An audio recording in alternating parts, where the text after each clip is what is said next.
There's something special about those extremely rare moments when outfield players have to go in goal, and we love it so much. Maybe it's because we can laugh at their poor positioning and handling while in between the sticks, or perhaps we hope they'll have an absolute blinder.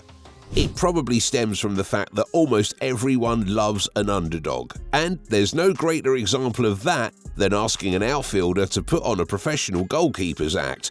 Here are 5 instances when famous players turned into underdogs to save the game for their teams. Seeing Jan Koller, you'd think the man is perfect for a standing goalkeeper, and you wouldn't be wrong. Jan had already been in that position in his youth. The 6'7" behemoth had the perfect height to become a master goalkeeper, but something twisted in the head of a giant and he became a striker for Borussia Dortmund. However, in a match against Bayern Munich, Koller felt young again. Jens Lehmann was sent off, and after a feud with the referee, 24 minutes before the final whistle, with Dortmund trailing 2-1, Koller took the initiative and played bloody brilliantly. Koller looked assured in his goal, and his handling was extremely impressive. He even managed to save a thunderbolt of a strike from Michael Ballack as if it were a gentle-headed back pass. Sadly for Koller, the damage had been done and his Dortmund side lost 2-1. Still, the big target man will always have a clean sheet against Bayern Munich on his records. Koller was not the only striking giant who managed to play as a goalkeeper. In fact, his 6'2" colleague Harry Kane almost made a goalkeeping career at Arsenal. The Tottenham superstar joined the Gunners Academy when he was 8 years old, but was later released after failing to make the grade and being too chubby. Devastated at the rejection, Kane told the club he would switch positions if he could stay on their books, but to no avail. But it became clear after just a few sessions that Kane wouldn't be good enough in goal and was let go. The youngster spent a couple of years at his local club before being picked up by Watford as an 11-year-old in 2004. After impressing in a game against Tottenham a few weeks later, he signed a deal with them, and that's how a nearly 20-year love affair began. He began life as a midfielder before slowly transitioning into a striker, but his love for goalkeeping always stayed with him. And Kane had a second chance to rehabilitate his goalkeeping reputation. He was put between the sticks for the final few minutes of a Europa League tie against Asteras Tripoli in 2014 after Hugo Lloris had been sent off with all 3 of Tottenham's subs used. Ironically, it was a minor disaster. He conceded a sloppy goal from a free kick after amateurishly letting the ball slip through his grasp. Maybe Arsenal's academy coaches were dead right about his goalkeeping potential.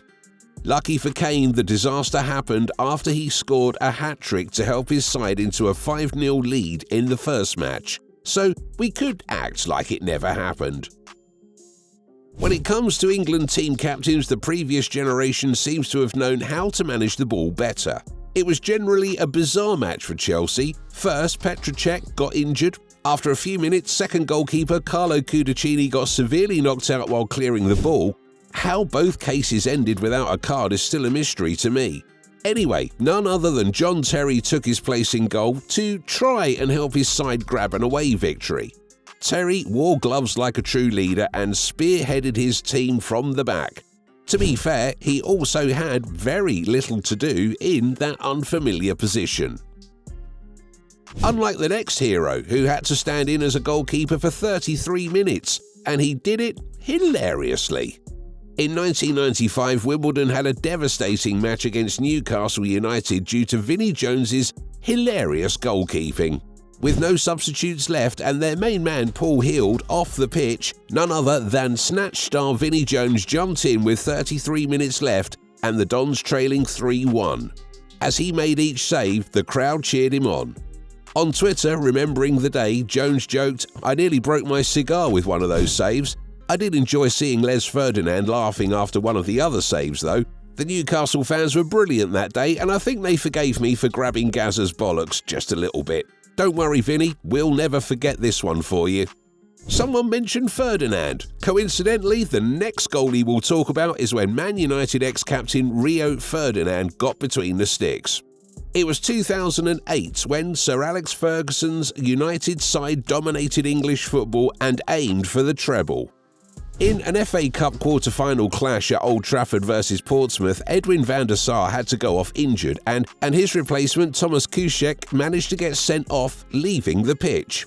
Portsmouth was set up for their penalty and Rio Ferdinand was put in the United goal and had to face Sully Muntari's penalty. Unfortunately, Muntari dispatched the spot kick past Ferdinand, although the latter managed to guess the right way. It was indeed a tragedy, as United went on to lose the game to eventual cup winners Portsmouth 1-0, failing to win the treble. However, they managed to win the Premier League and Champions League double, so it wasn't all bad. Looking forward to the next football season? Then check our next video when we cover the best football kits for the 24-25 season. See you there!